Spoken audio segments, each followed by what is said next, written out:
합시다. 하나님 참 이 신명기 12장 말씀이 참 11장까지 이제 과거의 이야기들이 좀 있고 또 뭐 하자면 12장부터는 이제 새롭게 말씀을 설명해 주는 것, 십계명이 시작이 되는 것이죠. 하나님은 이 천지 만물을 지으신 분이에요. 지으신 분.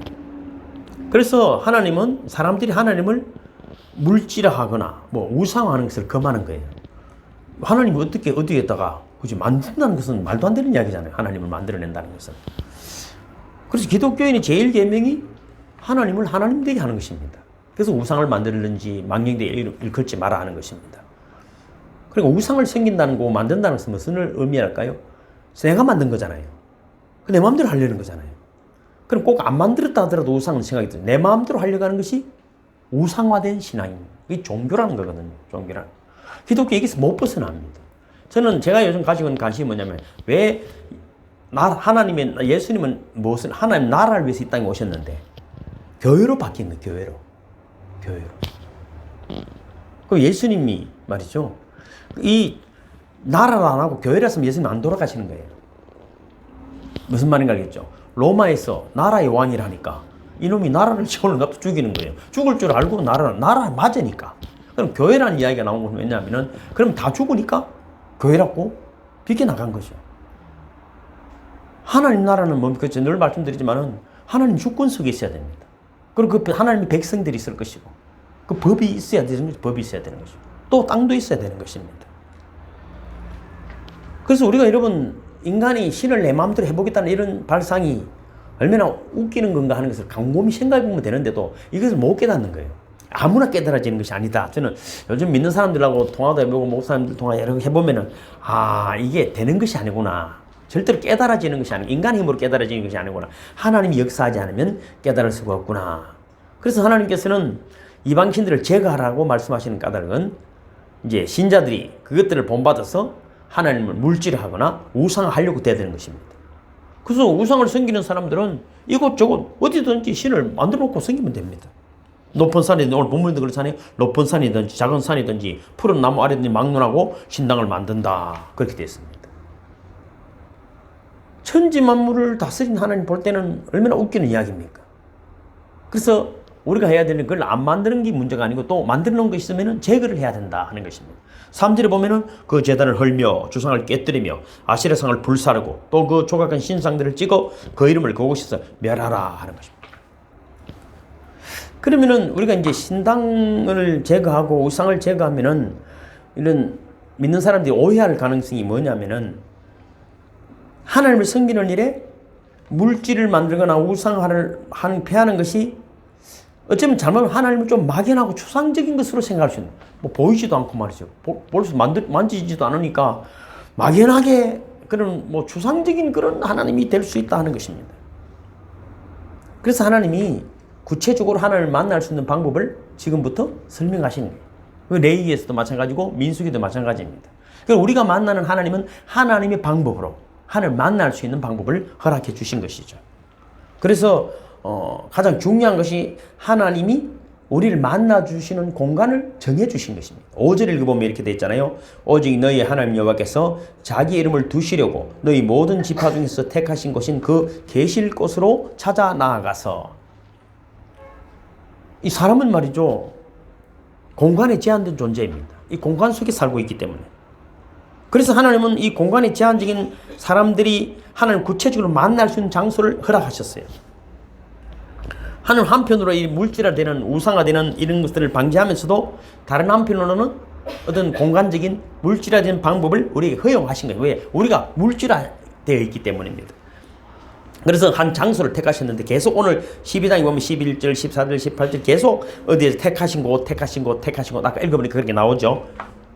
그래서 생각해 보십시오. 광야에서는 성막에서 거의 택하신 곳입니다. 그런데 거기 움직이잖아요. 움직일 때마다. 근데 왕국 시대에 드디어 성전으로 우리에게 제시되어 그곳에서 우리를 만나 주셨어요. 그러니까 성막과 성전은 일종의 하나님의 성육신입니다. 구약의 성육신입니다.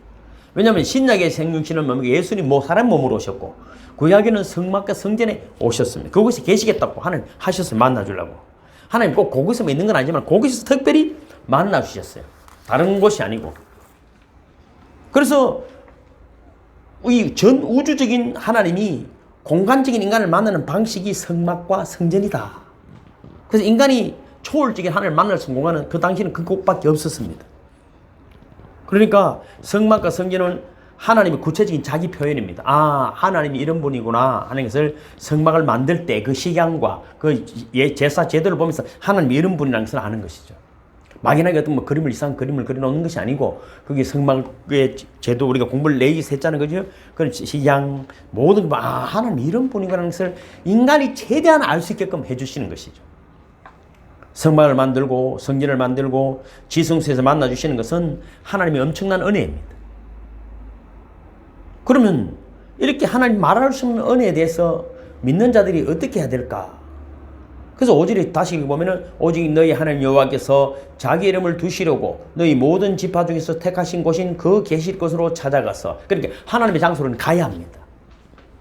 찾아가야 됩니다. 얼마나 영광입니까? 찾아오라는데. 가도 못 만나면 안 되는데 오라는, 하나님이 오라잖아요. 우린 때때로 하나님이 우주적인 분이니까 아무 곳에서나 예배하면 된다. 뭐 어째서? 물론 뭐 틀린 말은 아닙니다. 그럼에도 불구하고 하나님은 믿는 자들이 아무 데서나 예배하는 것을 좋아하지 않으려 하신다. 13절에 보면은 아무 곳에서나 번제를 드리지 말고 분명히 정해주셨어. 왜냐하면 신자들은 하나님이 우주적인 하나님이라는 원칙적인 사상을 유지하면서도 일정한 예배 공간을 참여함으로써 하나님을 만나는 것이, 여러분, 왜냐하면 우리가 구체적으로 하나님을 만날 수 있기 때문에, 내 마음대로 만나지는 것이 아니고 이런 절도를 주시기 때문에, 법규를 주셨기 때문에 하나님을 알아갈 수가 있는 것입니다. 여러분 잘 아시는 대로 십자군 전쟁 여러분 아시잖아요. 그죠? 뭐 1095년에 시작해서 1456년까지 361년 동안 전쟁했습니다. 왜냐하면 예루살렘 성을 해구에도에게 뺏겼기 때문에 그걸 탈환하려고 전쟁한 것입니다. 그러니까 교황 우르바누스 2세가 전쟁을 일으켰습니다. 뭐 탈환하기도 하고 또 뺏기기도 하고 반복되었죠. 그래서 여러분 소년들, 또 십자군 소년들을 보내가지고 노예로 팔려가고 엄청난 살육이 일어나고, 여러분 361년을 전쟁을 했으니까 얼마나 피를 많이 흘렸겠습니까? 안 그래도 코로나 걸리고 죽을 건데 전쟁에가 피 흘리가 죽고, 왜 그랬을까요? 8차에 걸린 이런 전쟁을 통해서 엄청난 고통을 당했는데 왜 죽어가면서 했을까요? 그 당시에 예루살렘을 탈환해야 그곳에서 예배해야 되기 때문입니다. 그곳에서 하나님께 예배드릴 성지인 예루살렘은 아브라함이 이삭을 번제로 드렸던 모리아산 아닙니까? 모리아산. 솔로몬이 그곳에다 성전을 지었습니다. 그래서 이곳에 시온의 영광이 빛나는 곳이다. 시온의 영광, 시온이라는 이름 뜻은 작다는 작은 산이라는 뜻입니다. 그냥. 그런데 그게 왜냐하면 그곳에 성전이 지어졌기 때문입니다. 성전이. 은혜 강가교에 성전이 지어지면 은혜 강가가 시온이나 똑같은 말이죠. 그러니까 여러분 이 시온 산에 예루살렘 성전이 지어졌기 때문에 여러분 이곳을 지키고 예배를 드려야만이 살 수 있다고 생각하기 때문에 이것을 탈환하기 위해서 최선을 다하는 것입니다. 제가 복사지 내드렸죠. 한번 내보실래요? 역대하 3장 1절에 보면은 내가 복사해놨어요. 보시면은 3장 1절 역대하 3장 1절 읽어볼게요. 시작. 솔로몬이 예루살렘 모리아산에 여호와의 전 건축하기를 시작하니 그곳은 전에 여호와께서 그 아비 다윗에게 나타나신 곳이요 여부스 사람 오르난의 타작마당에 다윗이 정한 곳이라. 그러니까 뭡니까? 모리아산이죠. 솔로몬이 이곳에 성전을 건축했다. 여러분 잘 아시는 오르난의 타작마당도 이곳입니다. 그럼 우연은 없어. 그러니까 성경은 보면 이게 맥이 다 이어져 있습니다. 우연하게 일어난 일이 아닙니다. 다 예언되어 있고 결과론적으로 다 그렇게 되어 갑니다. 그래서 시온산은 하나님의 성전이 있는 산이다. 이렇게 이제 우리가 이야기하는 거죠. 시편 78편 68절 시작. 오직 유다 지파와 그 사랑하는 시온산을 택하시고 그 성소를 산의 높음 같이 영원히 두신 땅같이 지으셨으며. 그렇습니다. 그러니까 이곳을 차지하기 위해서 예루살렘은 평화의 땅 아닙니까? 샬렘, 그죠? 평화의 도시가 전쟁의 도시가 되어버린 것입니다. 지금도 여러분 뭐 예루살렘 유대교, 이슬람교, 기독교가 성지를 여기기 때문에 완전히 종교 전쟁의 요람입니다. 모두에게 성지이고 모두가 예배하는 자리이기 때문입니다. 하나님은 성막이나 성전을 기뻐하셨어요. 지금도 교회를 기뻐하십니다. 성막을 건축하게 하신 하나님은 왜? 거기서 만나자 했기 때문입니다. 하나님을 만나는 분들이 되기를 바랍니다. 못 만나면 아무 소용이 없습니다. 못 만나면. 내 마음대로 만나지는 게 아니에요. 하나님 법이 있습니다. 그래서 우리는 교회에서 예배하는 것을 소중히 해야 됩니다. 오늘 본문 이제 신명기 12장 11절을 보면 이렇게 돼 있어요. 너희는 너희 하나님 여호와께서 자기 이름을 두시려고 택하실 그곳으로 내가 명령하는 것을 모두 가지고 갈지니. 그럼 예배하는 곳은 어떤 곳이냐? 하나님이 이름을 두시는 곳입니다. 이곳이 여러분 이 건물이 신령한 것이 아니라 이곳이 하나님의 이름이 있기 때문입니다. 그래서 이곳이 시온산이 되는 것입니다. 거룩한 곳이 되는 것입니다. 그래서 하나님의 이름은 하나님의 존재입니다. 우리가 여호와 하나님 이렇게 말하면은 그분을 머릿속에 연상하게 됩니다. 그래서 성전에 오면은 하나님의 이름을 부르고 하나님을 부르면 하나님을 만날 수가 있습니다. 시편 113편 1절에도 할렐루야 여호와의 종들아 찬양하라 여호와의 이름으로 찬양하라. 그 노래를 무조건 부른다고 되는 것이 아니라 여호와 이름을 찬양해야 돼요. 여호와 이름. 그 이름을 높이는 찬양이 돼야 됩니다. 옆에. 그래서 하나님 이름 자체가 찬양의 대상입니다. 그래서 우리는 하나님을 높여야 하고 하나님 이름을 두시려고 택하신 곳에서 그분의 이름을 부르고 예배해야 됩니다. 솔직히 그런 사람 없겠지만 술집에서 부르면 되겠습니까? 그건 안 맞는 말이죠. 이 십자가 아래서 하나님이 약속하신 곳에서 예배하게 될 때 은혜가 있습니다. 그러나 정말 중요한 것은 이 시대에 또 그 당시도 마찬가지지만은 하나님의 이름이 있는 곳이 뭐라고요? 예배하는 곳이다. 하나님의 영광이 나타나는 곳이다. 그래서 여러분 하나님 이름을 부르고 하나님 이름으로 예배하는 것이 얼마나 대단한지 모릅니다. 엘리야 시대 때도 보면 그러잖아요. 그 당시 예배도 드리지 못하고 완전히 암흑 시대 아닙니까? 그때 엘리야가 450명의 바알 선지자와 함께 전쟁을 하지 않았습니까? 그것이 어디입니까? 갈멜산에서 결투를 벌입니다. 바알 선지자들은 자신의 신의 이름을 부르며 바알이 응답하소서 하고 나중에 몸에 피를 내면서 했지만 응답이 없었습니다. 왜 응답이 없습니까? 바알은 이름은 있지만 신이 없습니다. 바알은 응답하지 않는 신입니다. 저 기분이야, 저 기분. 지 기분은 좋았어. 피도 흘리고 막 눈들보게 화려는 하지만 아무런 역사가 나타나지 않습니다. 지금도 예배라는 이름을 들고 있어 지 기분은 좋았어. 내가 그러잖아요. 기도하고 찬양이 내 기분하고 무슨 관계가 있노? 하나님 기분이 중요하지. 어떤 분이들 기도가 안 된다더라고. 이걸 우리가 기독교적으로 잘 설명을 하고 알아들어야 돼요. 기분이 내가 좋고 나쁘고 무슨 관계? 하나님 기분이 중요하지. 맞습니까? 오늘은 은혜가 안 된다. 그럼 네가 결정을 한 은혜를. 은혜를 누가 주시는 겁니까? 그런데 내가 결정을 하네. 저는 그래서 기도가 안 돼도 하고 안 돼도 하고 기분이 나빠도 찬양하고. 왜? 내가 대상이 누구라? 하나님이거든요. 이걸 까불면 안 돼. 우리는 잘하고 우리 세상도 그러잖아요. 잘하다가 여러분 이상하게 되는 분이 있어요. 왜? 자기 기분대로 살아가면 안 돼. 그 룰은 지켜야 돼. 룰 속에서 여러분 살아가야 하는 것입니다. 그래서 딱 간단한 거 엘리야는 여호와여 응답하소서. 그거 하나잖아요. 내가 하나님의 자녀이고 하나님 나의 아버지인 것을 우리의 신인 것을 보여주소서 하는데 불이 내려버린 거잖아요. 불이 내려버린 거죠. 그러니까 여호와의 이름이 있는 곳에는 하나님의 능력이 역사함을 믿으시길 바랍니다. 그래서 길을 걸어가더라도 우리가 이름 이 영성 수련 했잖아요. 벌써 언제는 주의 이름을 부르는 거잖아요. 항상 주의 이름을 부르는 주의 이름을 부르는 하나님 살아계시기 때문입니다. 우리의 예배는 이름이 있는 하나님, 살아계셔서 응답하시는 하나님께 대한 예배인 것입니다. 그냥 막연한 우상이 아닙니다. 그런 능력이 역사할 수밖에 없는 것입니다. 그래서 성경에는 하나님께 대한 예배의 기운이 잘 기록되어 있습니다. 잘 아시는 대로 아담의 아들들인 가인과 아벨의 제사가 있잖아요. 각각 자신의 소유를 가지고 하나님께 드렸어요. 가인은 곡식들 중에 제사를 드렸고 아벨은 기른 양을 잡아서 제사를 드렸습니다. 여러분 다 정리하고 하나님의 이름으로 제사 드렸습니다. 그것만 받으셨어요. 왜 안 받을 수가 없는 거예요. 하나님 이름으로 하지 않은 것은 아무 소용이 없는 거예요. 소용이 없는 거예요. 그럼 예를 들면 하나님 왜 이런 거 소용이 없어. 여러분 왜 교회에다 헌금을 합니까? 내가 쓰면 되지. 어떤 분 그런 분이 있더라고. 그럼 자기 이름으로 하는 거야. 아무런 효과가 없어. 그럼 제가 왜 헌금을 1,000원이 들어오든 2,000원이 들어오든 어떻게 여러분 예수 이름으로 선교하는 거예요. 구제하고 하는 것이죠. 그래 하나님의 능력이 역사함을 믿으시길 바랍니다. 그래서 가인 아들을 죽여버렸어요. 죽여버렸어요. 그 하나님의 이름이 없는 자이기 때문에 그렇습니다. 그리고 여러분 또 아담은 다시 아들을 낳았는데 에노스라고 했지 않습니까? 에노스 이름이 무슨 뜻입니까? 그러고 난 다음에 비로소 여호와 이름을 불렀다. 그렇게 됐어요. 하나님을 알았어. 하나님을 알았어. 어떤 분인가를 알았다 이 말입니다. 하나님을 부르고 제사하고 예배하는 것은 큰 은총입니다. 반면에 하나님을 모르고 예배의 대상도 없고 이름도 없는 신에게 제사하는 것은 불쌍한 인간들입니다. 여러분 곰곰이 생각해 보면 아버지라는 것이 기가 막힌 일 아닙니까? 하나님을 아버지라 한다는데. 저는 하루 종일 이런 생각이 하루 종일 뭐 문자도 보내드리면 하루 종일 가만히 생각하면 참 기가 막히는 거예요. 하나님을 아버지라고. 저 혼자서 밤새도록 아버지 해볼 때도 있어요, 저 혼자. 저 여러분 그냥 믿을 수 없잖아요. 저는 해보는 거예요. 아버지, 아빠 해보고 다 해보는 거예요. 저는 뭐 여러 교회를 많이 전도사 시대 다녔죠.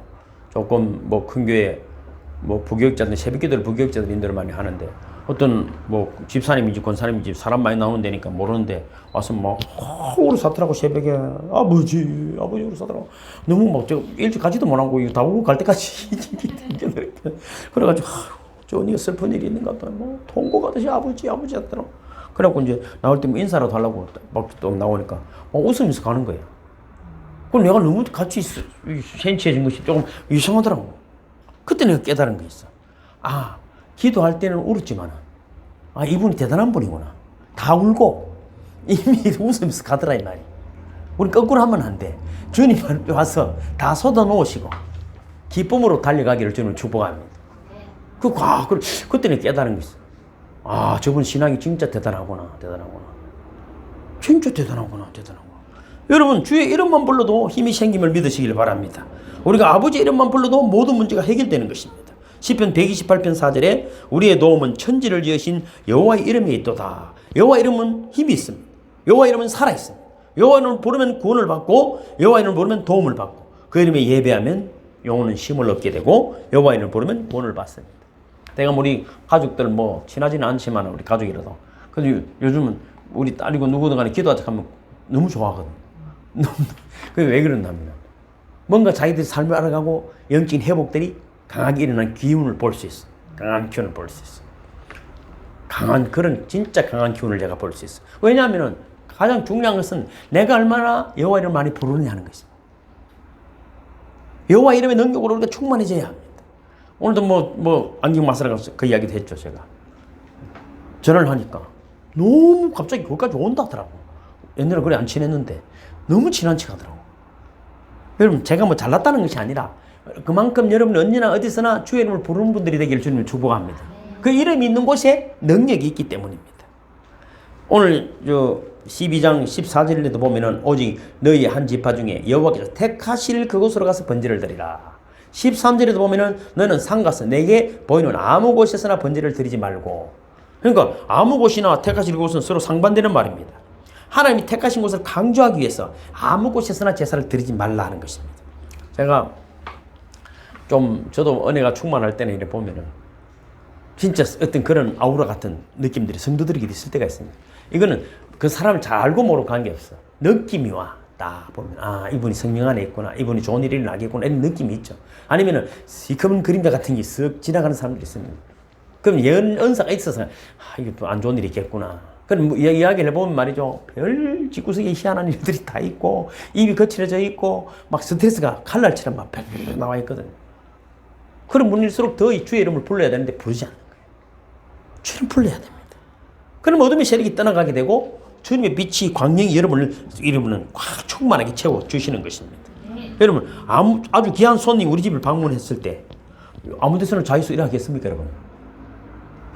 이게 만약에 가족이 오면은 그 서가 아무 데나 뭐 편한데 앉아 가 있어 이러지는 않을까요? 섬기려고 최선을 하지 않겠습니까? 뭐 식사를 대접하더라도 아무거나 물랍니까? 이러지는 않을 거 아닙니까? 하물며 우리가 쉽게 생각하면 안 돼. 하나님이잖아요. 여호와 이름.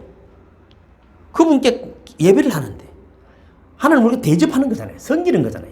최상의 섬김이 있기를 주님을 축복합니다. 또 계속 11절에도 보면은 여호와께서 자기 이름을 두시려고 택하실 그곳. 오늘 12장에는 핵심이 택하실 그곳입니다. 그곳에 누가 있다고? 여호와의 이름이 계신다는 것입니다. 여러분 이방을 신상을 섬기는 사람들은 자기 임의대로 만드는 거잖아요. 그러나 여러분 함부로 성막이나 성전이 만들어지는 것이 아닙니다. 얼마나 엄격한 하나님의 방법들이 있습니까? 그래서 여러분 이 성전을 향해서 지금도 여러분 예루살렘 성전을 향해서 기독교도 그렇지만은 유대교나 이슬람들은 메카 성지라에 가서 지금도 그쪽을 향해서 하루에 5번씩 절하고 그렇게 한다더라고. 과거에 다니엘도 보면 그렇잖아요. 성전을 향해서 하루에 3번 죽을 것을 알고도 그쪽을 향해서 예배를 드리고 기도했다 하지 않습니까? 근데 우리는 이런 거예요. 그런 거 다 아는 걸로 끝이나.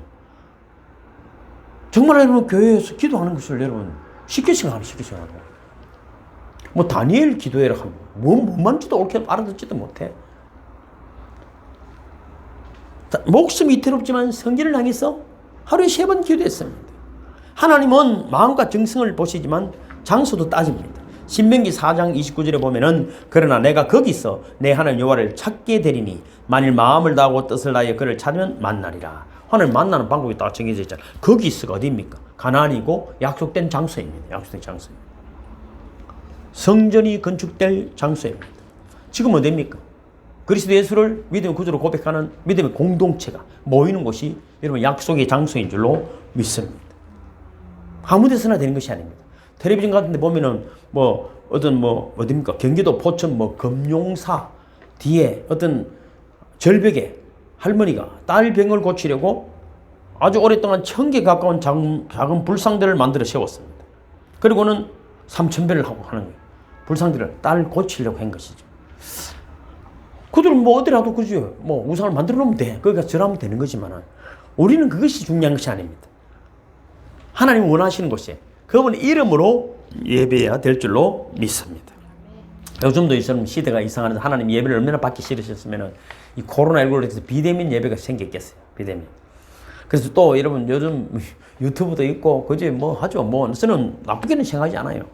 또 이동성도 있고 일회성이 있고 틀면 다 나오잖아요. 틀면 다 나오잖아요. 그러나 여러분 정말로 이것은 예배일까 하는 생각을 제가 가지는 것이죠. 그리고 텔레비 보고 그럼 저는 있어요. 텔레비 보고 유튜브 틀어놓고 예배는 아니다. 저는 이렇게 부정적으로 보는 것이 아니에요. 이건 예배는 될 수가 없다. 예배를 잘 몰라서. 예배는 제사잖아요. 제사는 뭐가 있습니까? 희생이 있어요. 희생이. 희생 없는 제사는 될 수가 없습니다. 그냥 말씀 듣고 앉아있으면 그게 예배가 될 수가 없습니다. 이 중간에 툭 돌아서 그건 예배가 될 수가 없어요. 예배 될 수 없어요. 어떻게 예배가 되겠어요? 예배의 3요소가 뭐라 했어요, 제가? 그렇죠. 예배는 드리는 거니까 뭔가 드려야 될 거 아니에요. 우리는 제 맘대로 생각하면 안 돼. 기본적으로 제가 해야 해. 예배를 드렸다 하면 드린 게 있어야 될 거 아니에요. 아무것도 드린 거 없는데 그럼 차라리 드릴 게 없어 몸이라도 드립니다든지 여러분은 드려야 되는 거예요. 그래서 여러분 기도를 드리고 찬양을 드리고 예물을 드리는 것이 예물을 드리는 거예요. 시간도 예물이 될 수 있어요. 시간도 예물이 될 수 있죠. 그럴 때 주시는 은혜가 뭡니까? 말씀인 것입니다. 말씀인 거죠. 제가 여러분 저하고 이제 많이 부딪히는 게 큰 교회에 있다가 오신 분들 여러분 보면은 자꾸 그분들 관습이나 이런 것들을 이야기하는 거예요. 그럼 거기서 하든지. 여러분 생각해 보십시오. 기도를 하려면은 이런 거잖아요. 우리가 기도와 찬양과 예물이 그저 예배를 드리는 거잖아요. 드렸으면은 하나님 내리는 복이 뭐라고요? 말씀이잖아요. 그럼 말씀이 내리지면 어떻게 됩니까? 아멘 하면 끝이라. 맞습니까?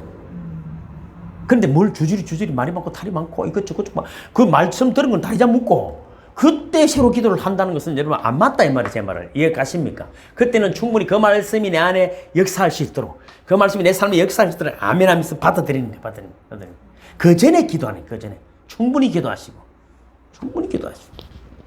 말씀을 받고 나면은 여러분 내 계획들과 이런 것들을 많이 고백은 되지만은 그런 기도 제목들은 곤란하다. 괜찮아. 다 틀린 건 아니지만은 그런 것이 낫다. 이 말인 것입니다. 여러분, 이 교회를 두신 것은 뭡니까? 그곳에서 예배하라고 하는 것입니다. 그래서 예배가 여러분 희생이라면은 피 흘림이 있어야 됩니다. 희생 뭡니까? 희생과 성김과 화목이 있어야 합니다. 그것 없이 그냥 여러분 말씀을 듣고 있는다고 예배가 절대로 될 수가 없습니다. 성경적인 지식은 사이지겠지만은 하나님의 은혜는 쉽지 않다 하는 것입니다. 그리고 오늘도 보면 6절에 보면 이렇게 되어 있잖아요. 12장 6절을 읽어볼까요? 시작. 너희의 번제와 너희의 제물과 너희의 11조와 너희 손의 거제와 너희 선제와 낙헌 제물과 너희 소와 양의 처음 난 것들을 예물로 가지고 오너라 하는 것입니다. 그럼 인터넷으로 예배가 됩니까?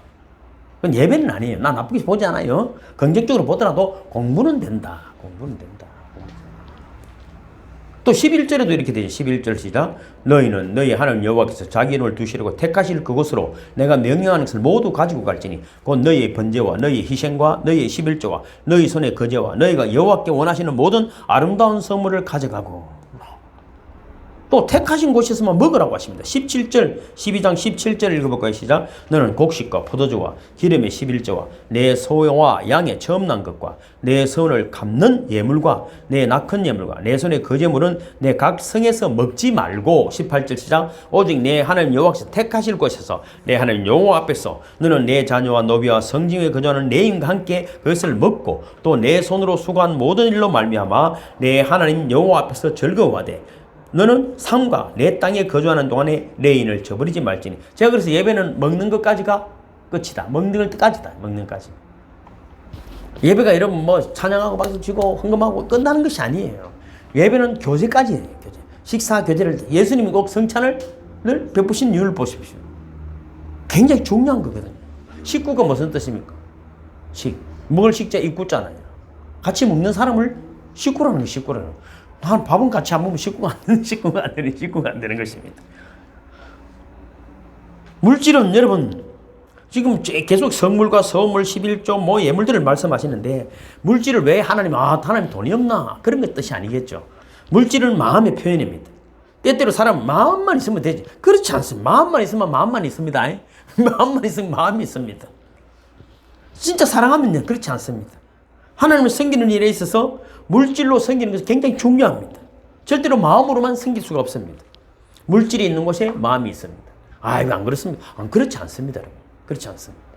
여러분, 우리 마트 같은 데 가면 쇼핑 카트잖아요. 카트. 그 돈 100원 넣잖아요. 왜 그 100원을 넣게 했을까요? 100원을 안 내면 아무 데나 두고 가는 거예요. 100원 때문에 지자리 가서 빼서 그걸 하나 가져가게 하고 지금까지 가는 거예요. 사람들이 그냥 아무나 만들어놔요. 100원 그거 하나 때문에 말이죠. 그거를 가져가서 끼우고 빼고 또 100원 줬고 빼가고 별것 아닌 것 같은데 여러분 물질 작은 것이지만 마음이 메인다는 증거인 것입니다. 하나님 자신에게 나오는 신자들이 반드시 예물을 가지고 올 것을 요구합니다. 왜냐하면 예물과 함께 마음이 들어지기 때문입니다. 사랑하면 다 해주고 싶잖아요. 실제 그렇잖아요. 사랑하면 다 해주고 싶습니다. 저는 좀 스타일이 그런 것 같아요. 다 주고 싶어요. 다 주고 싶어요. 근데 이것이 훈련이 돼야 돼. 훈련이 돼야 돼. 두 번째, 첫째는 뭐 그렇다면은 두 번째는 하나님과의 관계를 깊이해라. 심화해야 된다. 예배 장소를 지시하는 하나님 은혜에 대해서 백성들이 두 번째로 해야 할 일은 하나님 관계를 더 깊이해야 된다. 하나님 물론 하나님 장소로 나올 것을 요구하십니다.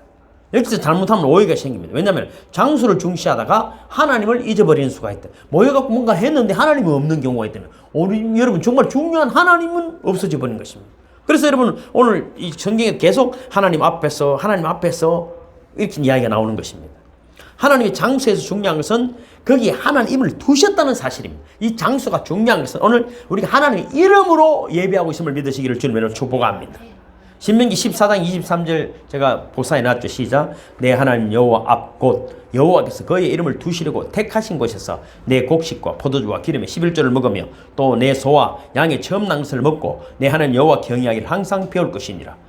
그리고 하나님을 배우는 것입니다. 이거의 한편 여러분 뭐 이상한 책 읽고 세자 훈련하는 것이 아니고 하나님을 배우는 것입니다.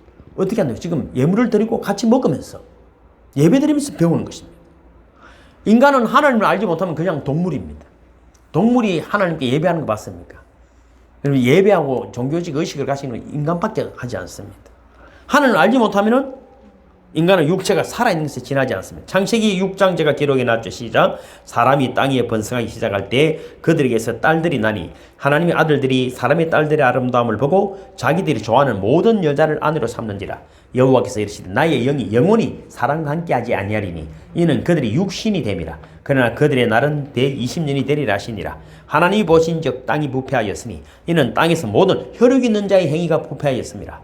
하나님이 노아에게 이르시되 모든 혈육 있는 자의 포악함이 땅에 가득하므로 그 끝날이 내 앞에 이르렀으니 내가 그들을 땅과 함께 멸하리라. 이것은 뭡니까? 하나님 이름 없는 이들이라면 하나님 이름 없는 에노스 때부터 여호와 이름 불렀다고 했잖아요. 여호와 이름 없이 하는 일들이 육신이다 이 말입니다. 육신이다. 요즘 자기 이름밖에 없어. 사람은 하나님을 할 때 육체뿐 아니라 영원히 살게 되는 것입니다. 그래서 하나님을 배우기 위해서 인간은 여호와 앞에 서야 합니다. 하나님 앞에 나와야 배우는 것입니다. 이거는 여러분 내가 지식적으로도 배우지만 성령이 역사하심으로 모든 걸 깨닫게 해 주시는 것입니다. 그래서 인간은 인간의 진정한 가치를 회복하게 되는 것입니다. 나도 모르게 지혜로운 사람이 되어지고 삶이 형통해져요. 시온의 대로가 열려지는 것은 뭘까요? 바른 예배를 드리는 자들입니다. 바른 예배를 드리는 자들. 생각해 보십시오. 하나님 앞에 있어야 우리가 신적인 인간이 되는 건데 일반적으로 공부를 왜 합니까? 좋은 대학을 가고 왜 좋은 사람을 만납니까? 좋은 사람 만나면 그 영향력이 있죠. 형아님도 오늘 일하러 가서 보니까 그 사장이 통해서 받는 어떤 영향력이 있잖아요. 그럼 누군가를 통해서 계속 만나면 그 영향력이 있어요. 그럼 하나님 앞에 온다면 어떻게? 하나님의 영향력을 받게 되는 거예요. 참된 예배자가 되어질 때 그분의 신령한 영향력이 여러분 속에 충만해지는 것입니다. 요한복음 17장 6절 시작. 세상 중에서 내게 주신 사람들에게 내가 아버지의 이름을 나타내었나이다. 26절 내가 아버지의 이름을 그들에게 알게 하였고 또 알게 하리니. 예수님도 못 믿고 오직 하나님의 이름을 아버지의 이름을 알게 하는 것입니다. 그러면 어떻게 되면 우리가 신적인 영향력을 나타내는 사람이 되기 때문입니다. 요한복음 15장 계속 읽어볼까요? 시작. 내 안에 거하라 나도 너희 안에 거하리라. 가지가 포도나무에 붙어있지 아니하면 스스로 열매를 맺을 수 없음 같이 너희도 내 안에 있지 아니하면 그러하리라. 나는 포도나무여 너희는 가지라. 그가 내 안에 내가 그 안에 가면 사람이 열매를 많이 맺나니 나를 떠나서는 너희가 아무것도 할 수 없음이라. 사람이 내 안에 거하지 아니하면 가지처럼 밖에 버려져 마르나니 사람들이 그것을 모아다가 불에 던져 사르느니라. 너희가 내 안에 거하고 내 말이 너희에게 거하면 무엇이든지 원하는 대로 구하라. 그리하면 이루리라. 할렐루야. 여러분 이거 또 그 안에 거하지 않아도 하는 사람 많이 있던데 그거는 죽은 이 시대는 우리 한국은 너무나 멋지게 볼 수 있지 않습니까? 하나님이 없는 인간들이 살아가는 것을 여러분 텔레비전 틀면 나오잖아요. 얼마나 거짓말을 찰떡같이 하는지. 근데 어떨 때는 코미디도 그보다 더 웃길 수가 없어. 금방 했던 말을 뒤집고 거짓말을 하더라고. 항상 지도지 그렇습니다. 그 이름으로 여호와 이름으로 살아가는 분들이 되기를 주님으로 축복합니다. 그 다음에 여러분 결론적으로 뭡니까? 하나님 앞에서 우리는 즐거워해야 한다. 그러니까 여러분 오늘 12장에서 하는 말씀은 하나님이 장소로 가서 두 번째는 하나님과 관계를 심화하고 그 다음에는 뭡니까? 그것을 즐거워하는 것입니다. 본래 하나님은 즐거워하시는 분입니다. 피조물을 지으시고 기뻐하셨다 했잖아요. 보시기에 좋았다는 것입니다. 즐거움은 하나님의 모습입니다. 예수님께서도 성령으로 기뻐하셨습니다.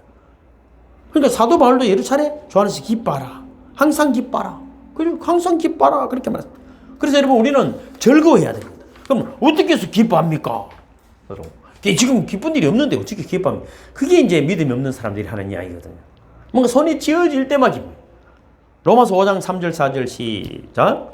다만 이뿐 아니라 우리가 환난 중에도 즐거워하나니 이는 환난은 인내를 인내는 연단을 연단은 소망을 이루는 줄 알미로다. 할렐루야. 여러분 우리가 왜 운동하면 오늘도 또 뛰었죠. 심장이 터질 것 같으면 힘들죠. 하기 싫은데 왜 뛰죠? 뛰고 나면 땀 흘리고 씻고 몸이 건강해지고 그지? 어떤 사역에는 힘있게 할 수 있잖아요. 아프면 아무것도 못해요. 제가 아파봤으니까 뛰는 거예요. 힘들지만 또 철봉에 매달리고 운동을 하는 것이죠. 여러분 힘들지만 하죠. 환난 가운데서도 즐거워합니까? 땀을 그만 흘리고 그래야 여러분 올림픽 나가서 좋은 결과를 얻는 것이지.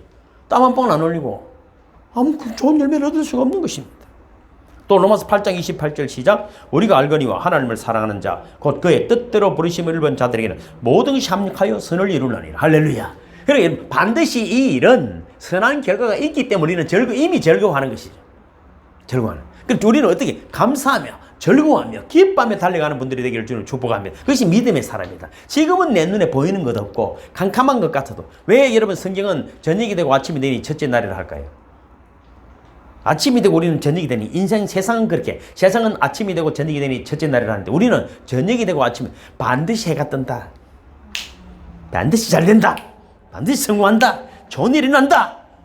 그러니까 여러분 성경은 시작이 그렇잖아요. 저녁이 되고 아침이 되니 환난 가운데 즐거워하는 것입니다.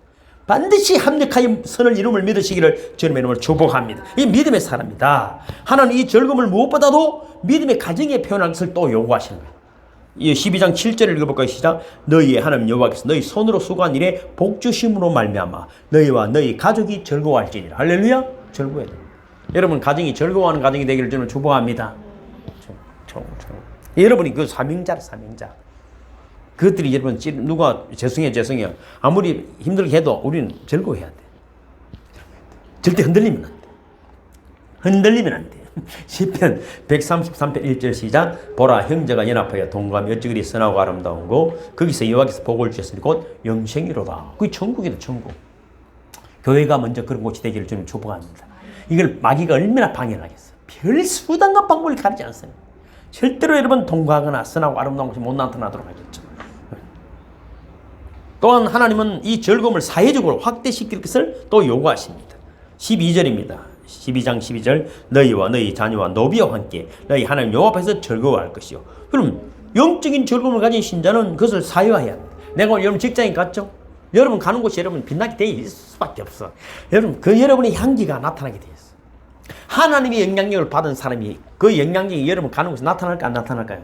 나타나요. 입에 권세가 있습니다. 권세가. 오늘 제가 안경이 비싼 안경이라니까요. 오늘도 가봤지만. 근데 이 사람은 직원이라 사장은 없고 안경테를 2평 50만 원짜리 테를 갖고 온 거야. 또 안도 이건 압축으로 일산이기 때문에 20만 원 이상이거든 한 개. 알이. 또 해놔놓고 난 돈 이거밖에 없습니다. 그럼 거기에 맞춰서 딴 걸 하려더라. 그건 안 되고요. 일단 사장님 오시면은 내가 돈이 이거밖에 없다고 이야기하더라 하고 연락을 주라 해서 왔어. 그러니까 한 2시간 있다가 사장이 왔다가 전화가 왔더라고. 목사님, 이거 곤란한데 어쩌겠으면 그렇게 해드릴게요. 내 말 들었다 그랬어. 반의 반 가격으로? 제가 이름을 정하면요 그대로 딱 띄게 돼 있어요. 그거 이러면 완전 그 말이지. 근데 나 분명히 그랬어. 나는 분명히 이 집에서 삽니다. 참 너무나 좋은 사장님하고 관계를 해서 감사하고 또 그 상담은 그분이 상담 너무 잘해주셨어. 진짜 내가 칭찬을 막 계속 퍼붓잖아요. 기분이 억수로 좋게 해놓고 마지막에는 돈이 이거밖에 없다. 난 일절 여지가 없어. 이거밖에 없다. 제품은 제일 좋은 걸 딱 했어. 지가 골랐어. 지가 골랐어. 딱 끝. 마지막으로 하나님은 신자들이 영적인 봉사자들과 즐거움을 나눌 것을 요구하십니다. 12절 읽어보면 너희와 너희 자녀와 노비와 함께 너희 하나님 여호와 앞에서 즐거워할 것이요 내 성중에 있는 내 이인가도 그리할지니라. 이것은 매우 중요한 상황이기 때문에 같은 내용이 18절에도 반복됩니다. 레이는 영적, 그러니까 지금 같으면 목사님이나 교회 봉사하는 분들이겠죠. 지금 우리가 다 레인이잖아요. 성도 레인입니다. 교회를 봉사하는 분들이니까. 그래서 우리가 함께 즐거워하고 섬기는 분들이 되기를 저는 축복합니다. 하나님이 종국적으로 원하는 거예요. 그 장소에, 택한 장소에 와서 그 이름을 둔 곳이 그 장소다. 그것이 와서 뭐라고요? 그 이름 앞에서 함께 즐거워하라는 것입니다.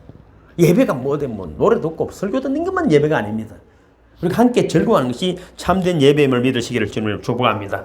갈라디아서 6장 6절 시작. 가르침을 받는 자는 말씀을 가르치는 자와 모든 좋은 것을 함께하라. 이 말은 그죠? 우리가 함께하라는 거죠. 히브리서 13장 17절 시작. 너희를 인도하는 자들에게 순종하고 복종하라. 그들은 너희 영혼을 위하여 경성하기를 자신들이 청산할 자인 것 같이 하느니라. 그들로 하여금 즐거움으로 이것을 하게 하고 근심으로 하게 하지 말라. 그렇지 않으면 너희에게 유익이 없느니라. 저한테 잘하라는 말이잖아요. 실제로 목사라는 그런 것 같아요. 하루 종일 누군가를 위해 기도하는 거잖아요. 진짜 기도하는 거잖아요. 저에게 책임입니다. 책임. 또 여러분 저를 굶기시면 안 됩니다. 어쨌든 밥이라도 먹여주셔야 좀 더 기도도 하지 않겠습니까? 목사님 좀 굶어야 된다는 분이 있긴 있더라고. 그렇지만 제가 알아서 굶을 테니까 여러분 좀 먹이시길 바랍니다. 중국에 가면은 3가지가 유명하다고 하잖아요. 첫째는 사람이 많다. 두 번째는 자전거가 많다. 세 번째는 뭘까요? 짝퉁이 많다. 짝퉁이 많다. 요즘 보니까 오징어 게임이 중국에서 그리 히트가 친다더라고. 돈은 중국이 더 많이 번다더라고. 한국 한류가 나쁘다고 하더만은 그 게임을 가지고 중국에서 돈을 많이 번다더라고. 그러니까 중국은 대단한 나라에 계란도 가짜를 만들고 그러더라 아닙니까? 워낙 가짜들이 많이 나오니까. 말씀을 맺겠습니다. 시계도 명품 시계가 있고 짝퉁 시계가 있습니다. 오징어 게임도 오리지널 있고 짝퉁이 있습니다. 하나님은 명품 성도를 원하십니다. 그래서 여러분 택하신 곳에서 여호와 앞에서 그 이름으로 참된 예배하는 자를 찾으시고 우리의 예배의 결론은 그렇습니다. 즐거워해라. 왜 즐거워할 수 있습니까? 하나님이 반드시 합력하여 선을 이루어 주시기 때문입니다. 여러분 또는 힘들었습니까? 지쳤습니까? 그래도 이것을 나가기 전에 웃으면서 하나님께 감사하는 분들이 되기를 주님의 이름으로